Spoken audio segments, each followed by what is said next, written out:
Now, Pantheons in Path of Exile are one of those mechanics that got added years ago and haven't really seen many changes since. Most of the time, when I'm leveling, I'll toss on Soul of a Brine King and Soul of Ralakesh, and just kind of forget they exist.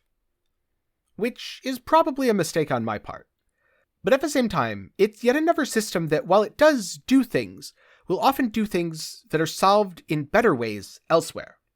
So on the one hand, Pantheons can give you a lot of value, especially early on while you're leveling or while your character's under-geared. But on the other, as time goes on and as your build gets stronger, you're going to be less and less reliant on having Pantheons. There are some Pantheons that you use because they're generically good, and there are other Pantheons you use because they synergize with your build. And because I get asked a lot, what Pantheons do you use with X build, usually in reference to one of my build showcases, today I'm going to talk about when and why you'd use a Pantheon, so that I can link this video instead of having to answer the question yet again. So I'll start with the 4 major Pantheons and then move on to the 8 minor ones. First up, Soul of a Brine King. This is a great generic choice, especially when you're leveling. It's really nice for dealing with stuns, which are quite common as a problem at low levels because your health pool's so much smaller. In terms of upgrades, you can skip Shock and Horror. Stun block recovery honestly doesn't do all that much, but if you're going to use Brine King, you should definitely capture Peruna the Challenger so that you can't be frozen. This is complete freeze immunity, and while there are other sources of it, this is generically available to all characters in the game, which makes it incredibly powerful. If you don't have chill immunity via, say, a veiled mod on your boots, you should absolutely also capture Captain Tanner Lightfoot, so that you have 50% reduced effect of chill on you. One of the best uses for Brine King is on a block build. If you block a stunning hit, you'll be immune to being stunned, so when the next hit comes in, well, it might have stunned you, but you're immune, you're in that 2-second window. The hit after, you block it again, and then you're immune for another 2 seconds, so on and so forth. Since it also gives freeze immunity, you can use this on pretty much any build, and again, if you need it, be sure to upgrade to grab the chill reduction as well. Soul of Lunaris, on the other hand, is a little bit more useless without upgrades.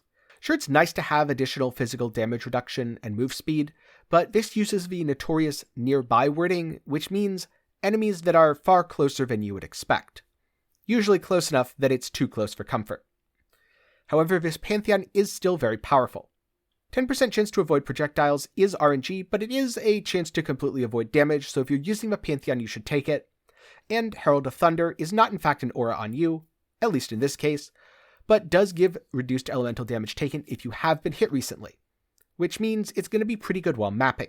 Maybe less so while bossing because you probably shouldn't be getting hit that often. The real reason to use Soul of Lunaris, though, is Capture the Sanguine Siren. This allows you to avoid projectiles that have chained, which is very important if you're playing a minion build or a totem build. Enemies will often attack your totems or minions, and if they have chain, those projectiles will chain off of your minions onto you, killing you instantly. Essentially, you're shotgunning yourself. So, to prevent that, you should use Soul of Lunaris. On the other hand, if bossing is more of your thing, you should use Soul of Solaris.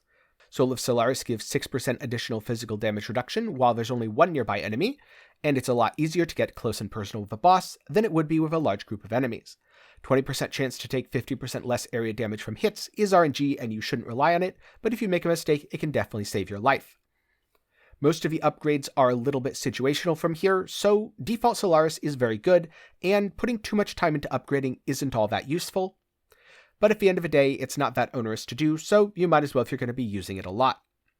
The most important is definitely Sumpter the Twisted, which is 8% reduced elemental damage taken if you haven't been hit recently.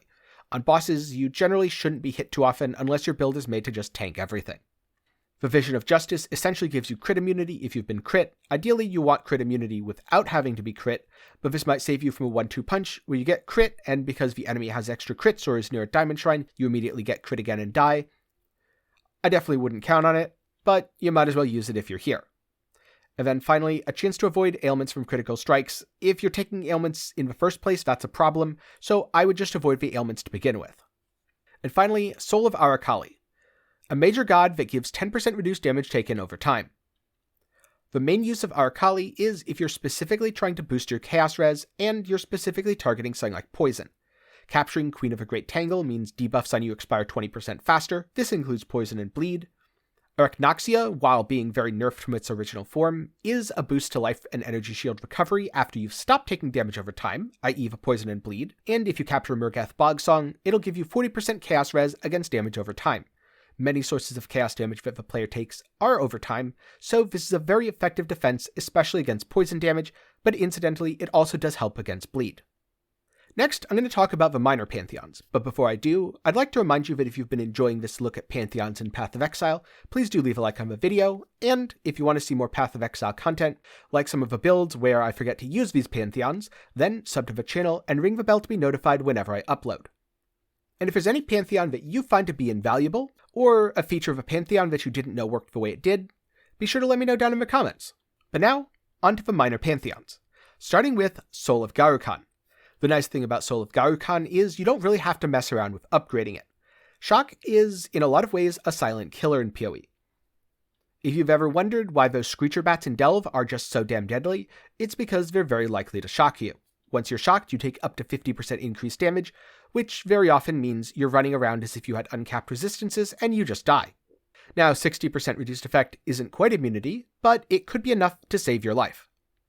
So anytime your build isn't immune to shock, or anytime your build is running around with less than an ideal life pool, you should absolutely consider Garukhan when fighting enemies that deal lightning damage.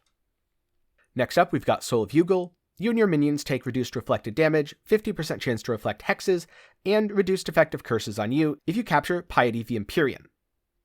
I really don't think that the default effect of Yugul is all that useful. It is a way to get reflect immunity, but most of the time, what you're really going to be using this for is reduced effect of curses on you. For example, if you're an Inquisitor with Pious Path, toss this on and you'll be immune to curses, so there's a lot of benefit there. And it synergizes really well with numerous other sources of curse reduction that are available on gear, through the tree, and via flasks. Next up, we've got Soul of Abberath, 60% less duration of Ignite on you, and if you capture Method the Earth Scorcher, you're unaffected by Burning Ground and have 10% move speed while on Burning Ground. If you're doing a lot of Blighted maps, then I strongly suggest picking this one up.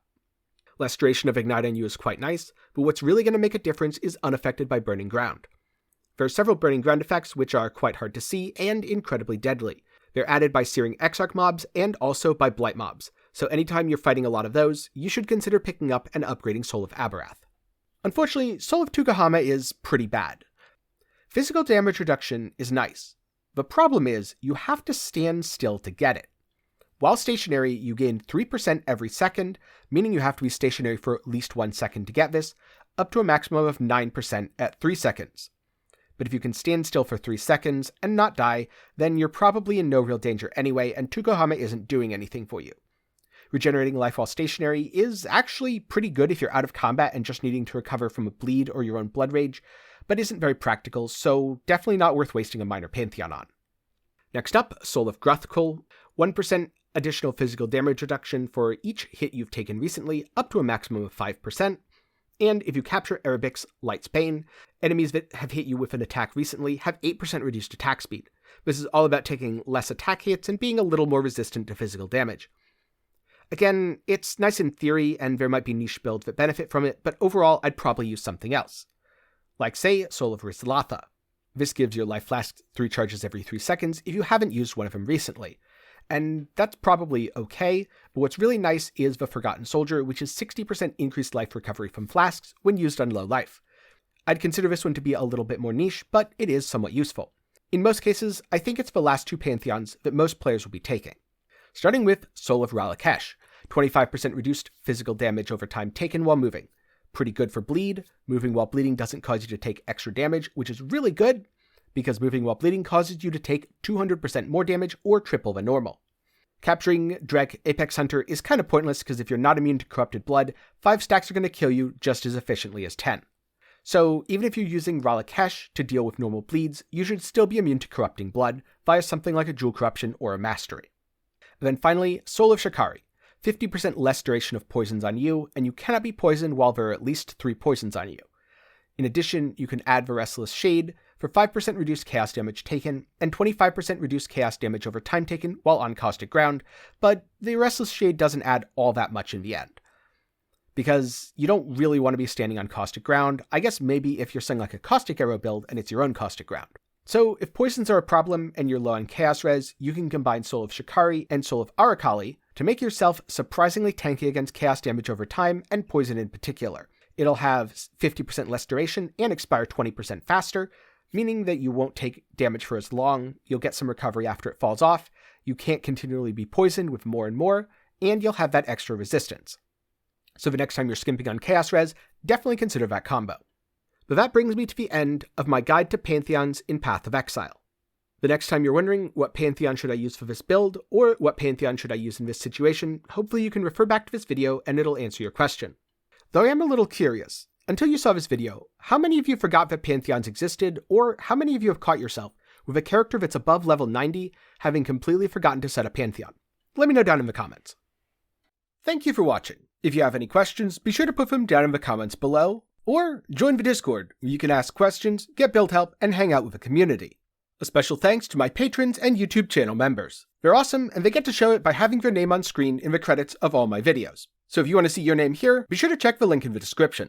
For more general gaming content, check out my second channel, 10 Gaming Thoughts, and if you want a water bottle or a cool shirt, I have a link to my official merch shop in the description. I hope you learned something today, and I hope to see you again sometime soon.